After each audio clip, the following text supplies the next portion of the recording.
أعوذ بالله من الشيطان الرجيم بسم الله الرحمن الرحيم السلام عليكم ورحمة الله وبركاته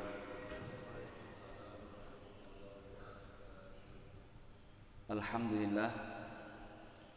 لله الذي أحيانا بعدما أماتنا وإليه النشور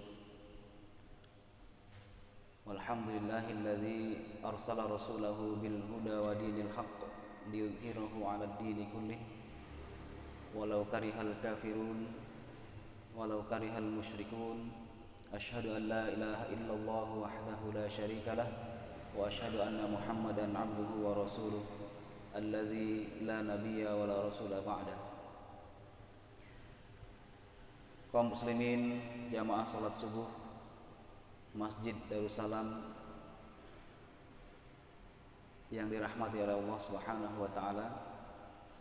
Alhamdulillah pada pagi hari ini kita kembali dibangunkan oleh Allah Subhanahu wa taala setelah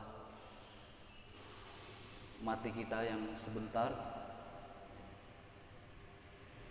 dan alhamdulillah kita juga diberi kesempatan oleh Allah Subhanahu wa taala, diberi kekuatan untuk bersama-sama melaksanakan salat subuh secara berjamaah, yang salat ini disebutkan dalam kitab Riyadhus Shalihin bab salatul jamaah hadis nomor 2 dari bab tersebut, bahwa salat terberat bagi kaum munafik itu adalah salat subuh berjamaah. Alhamdulillah kita semua diringankan oleh Allah Subhanahu wa taala untuk hadir dalam salat subuh pada pagi hari ini, dan mudah-mudahan kita dijauhkan dari sifat an-nifaq yang Allah sebutkan melalui Rasulnya dalam hadis tersebut. Salawat dan salam mudah-mudahan tercurah pada junjungan kita Nabi besar Muhammad sallallahu alaihi wasallam. Baik, pagi hari ini kita akan membaca kitab tafsir Ibnu Katsir surah Ali Imran ayat 133.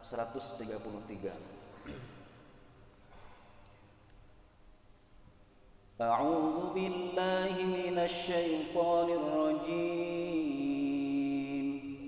Bismillahirrahmanirrahim. Qad khalat min qablikum sunanun fasiru fil ardi fanzuru kaifa kana 'aqibatul mukadzibin. هذا بيان للناس وهدى وموعظة للمتقين ولا تهنوا ولا تحزنوا وأنتم الأعلون إن كنتم مؤمنين. صدق الله العظيم. Jamaah salat subuh rahimakumullah. Yaqulu ta'ala mukhatiban li'ibadihi al-mu'minina alladzina usibu yawma Uhud. Ayat ini masih membicarakan tentang keterkaitan ayat sebelumnya yang mengisahkan tentang perang Uhud.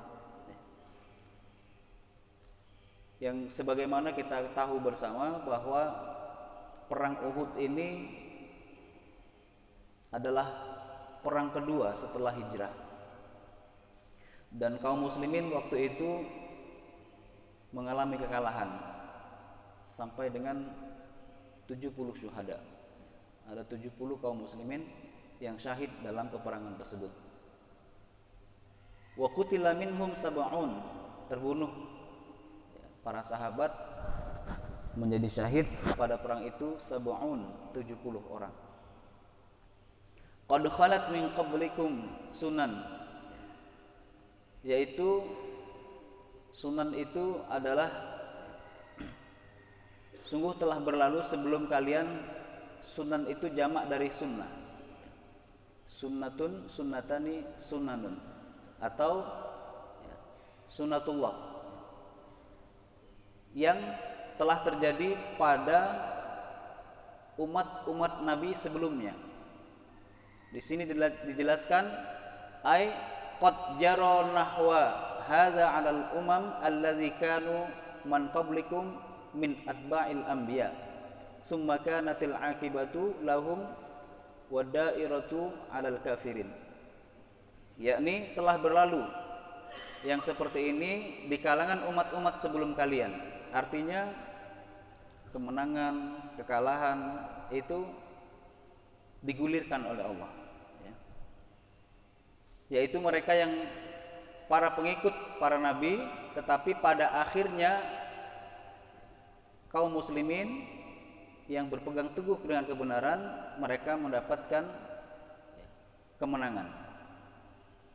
Sedangkan kekalahan dialami oleh orang-orang kafir. Karena itulah maka dalam firman yang selanjutnya Allah sebutkan fasiru fil ardi fanzuru kaifa kana aqibatul mukazzibin. Fasir, berjalanlah di muka bumi ini dan lihatlah kaifa kana aqibatul mukazzibin, bagaimana akibat orang-orang yang mendustakan rasul-rasulnya. Kalau kita baca kisah Fir'aun, ada 26 surat dalam Al-Quran itu membicarakan kisah Fir'aun. Saking dahsyatnya kisah Fir'aun. Dalam surah Yunus misalnya ayat 92 Allah menjelaskan, "Fal yauma nunajjika bi badanika liyakuna man khalfaka ayah." Pada hari ini kami selamatkan badanmu, jasadmu, wahai Fir'aun, agar menjadi tanda-tanda kebesaran Allah bagi orang setelahmu. Jadi ditemukannya jasad Fir'aun setelah ditenggelamkan itu, dan kemudian kebiasaan orang Mesir mengawetkan jasad itu sudah Allah sebutkan dalam Al-Quran. Sampai hari ini Pak, jasad Fir'aun itu masih, ya. Mungkin bapak-bapak yang pernah umroh ke Mesir atau pernah berkunjung ke Mesir, pernah menyaksikan secara langsung, saat ini jasad Fir'aun masih bisa kita lihat, ya. Kalau kita masuk ke museumnya itu disimpan di peti kaca, dan setiap orang yang melihatnya, hampir seluruh yang melihatnya itu melaknat. Mereka pasti bilangnya, oh ini, ya, raja yang zalim. Oh ternyata ini orang yang pernah mengaku sebagai Tuhan, dan seterusnya, ya. Nah ini Allah sebutkan sebagai bentuk penghinaan, ayat tanda kebesaran Allah, bahwa siapapun yang berlaku zalim, siapapun yang menentang kebenaran yang dibawa oleh utusan-utusan Allah, pada akhirnya Allah hinakan. Dulu yang begitu kuat, ya, bertahun-tahun berkuasa, setiap bayi laki-laki yang lahir semuanya dibunuh. Bahkan kisah Nabi Musa itu luar biasa. Di tengah-tengah Fir'aun itu memerangi dan membunuh para bayi, bisa kita bayangkan, ya, begitu takutnya Fir'aun pada saat itu sampai bayi saja dibunuh. Ternyata bayi yang akan meruntuhkan kekuasaannya justru hidup di bawah lindungannya melalui istrinya. Nah ini juga gambaran bahwa kuasanya Allah, wa makaru wa makarullah wallahu khairul makirin. Dan mereka musuh-musuh Allah membuat makar, tetapi Allah maha baik, maha pandai membuat makar, membalikkan tipu daya mereka menjadi mereka yang tertipu. Jadi kalau kita baca kisah-kisah para pejuang, ya, para anbiya, bahkan para sahabat, para tabi'in dalam mempertahankan kebenaran, mereka tidak cuma-cuma. Walanabluwannakum, pasti kami uji. Begitu banyak ayat yang memastikan bahwa kaum mukminin itu pasti diuji. Jadi kalau belum datang ujian, bukan berarti tidak diuji. Semua keimanan itu akan diuji. Barang siapa yang mengatakan aku beriman, Allah tidak akan membiarkan sampai dia diuji. Bahkan tujuan diciptakannya kehidupan ini dalam surat ke-67, surat Al-Mulk, alladzi khalaqal mauta wal hayata liyabluwakum ayyukum ahsanu amala. Dialah Allah yang menciptakan kematian dan kehidupan itu untuk apa? Liyabluwakum, untuk menguji kalian. Tujuannya apa? Ayyukum ahsanu amala, siapa yang paling baik amalnya di antara kalian. Makanya makna takwa itu Nabi sebutkan, ittaqillaha haitsuma kunta, bertakwalah kepada Allah dimanapun berada, sendirian atau di tengah keramaian, tempat terang atau di tempat yang gelap gulita. Kalau dia takwa, di tempat terang takwa, di tempat gelap takwa, ramai kawan takwa, sendirian bertakwa, di Prabu Mulih bertakwa, di Palembang bertakwa, ke Jakarta bertakwa. Kemudian Allah melanjutkan, hadza bayanul linnas, yakni Al-Quran fihi bayanun lil umuri ala jaliyatiha wa kaifa kana al umamu al aqdamuna ma'a a'daihim.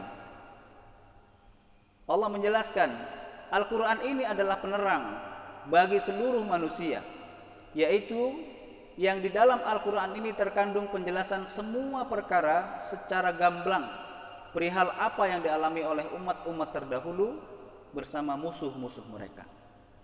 Di dalam setiap zaman ada yang akan menentang kebenaran. Setiap zaman selalu ada orang-orang yang berusaha untuk melemahkan kaum muslimin. Secara umum yang sekarang kita hadapi adalah kebodohan umat. Maka perjuangan di zaman saat ini adalah bagaimana memerangi kebodohan umat ini. Dengan cara apa? Bagi para pendidik, perbanyak membaca. Ada tokoh komunis menyebutkan bahwa kelemahan umat Islam itu 3. Yang pertama, dia tidak mempelajari sejarah kehebatan mereka, lupa dengan kehebatan kaum muslimin di zaman dahulu yang pernah menguasai 2/3 dunia. Kemudian yang kedua, kelemahan kaum muslimin adalah tidak mau membaca. Kemudian yang ketiga, kaum muslimin tidak pernah merancang masa depannya. Sehingga hari ini kaum muslimin hampir persis dengan sabda Rasulullah SAW, suatu hari nanti kalian akan seperti hidangan yang berada di atas meja makan dan diperebutkan oleh banyak orang, sedangkan kalian tidak mampu berbuat apa-apa. Maka perjuangan di zaman ini yang pertama adalah menyadarkan umat, mengenang kembali kejayaan Islam. Rahasia mereka adalah mereka mampu menaklukkan Konstantin itu. Rahasia yang paling penting adalah ketakwaan. sebaik-baik pemimpin dan sebaik-baik pasukan. Nah, ini. Bahkan dalam hadis-hadis akhir zaman, pasukan kaum muslimin nanti di akhir zaman itu nggak banyak, Pak. Sedikit. Hanya puluhan ribu, tidak sampai ratusan ribu. Dan itulah yang akan yang disebut ya, sebagai pasukan terbaik di akhir zaman nanti. Allahu a'lam. Pertempuran akhir zaman yang disebut-sebut yang akan mengalahkan Yahudi, yang nanti di dalam peperangan itu pohon-pohon pun akan berbicara, Allahu a'lam itu kapan terjadinya. Yang jelas kita sedang menuju ke sana. Di zaman kita atau di zaman keturunan kita atau di anak cucu kita. Yang jelas ini harus ditumbuhkan dari sekarang, bagaimana menyusun kekuatan, bagaimana memperbaiki keimanan dan ketakwaan kepada Allah Subhanahu wa taala. Karena kemenangan sesungguhnya adalah ketika dia komitmen dengan kebenaran. Tidak ada rumus orang mukmin ini kalah, tidak ada. Di penjara sekalipun, bahkan dibunuh sekalipun, kalau dia tetap beriman dan berpegang teguh kepada kebenaran, itulah kemenangan yang sesungguhnya. Maka tidak ada rumus orang mukmin kalah, tidak ada. Di penjara sekalipun, bahkan dibunuh sekalipun, bahkan para a'immah, para imam-imam mazahib seperti Imam Ahmad bin Hambal, di zamannya Hajjaj bin Yusuf dulu menjadi khalifah, ada seorang ulama yang dibunuh, dipenggal, namanya Sa'id bin Zubair. Kemudian ulama ini berdoa, jangan engkau izinkan Hajjaj bin Yusuf ini membunuh setelah aku, membunuh siapapun setelah aku. Maka setelah membunuh ulama tersebut, Allah pun cabut nyawanya setelah itu, sehingga dia tidak punya kesempatan untuk membunuh lagi. Dari dahulu sudah terjadi. Bahkan yang masih terlalu dekat dengan zaman kita, keruntuhan Turki Utsmani. Muncul para pengkhianat dari dalam, kemudian meruntuhkan kekuatan Turki Utsmani yang waktu itu kekuatan dan kekuasaannya, bahkan negeri Aceh itu masuk ke dalam wilayah kekuasaan Turki Utsmani dan memiliki hubungan khusus sampai sekarang dengan Turki Utsmani. Bagaimana kisah runtuhnya itu? Kita baca bersama bagaimana masuknya kekuatan luar mempengaruhi orang di dalam untuk berkhianat. Dipecah-pecah, kemudian mulai memberontak. Akhirnya runtuhlah kekuatan Turki Utsmani. Yang selanjutnya Allah menyampaikan dalam ayat 139, wala tahinu. Maksudnya apa? Wala tad'ifu bisababi ma jara. Jangan kalian bersikap lemah. Yakinlah ya, bahwa Allah akan mendatangkan pertolongannya. Maksudnya adalah jangan kalian menjadi lemah dan patah semangat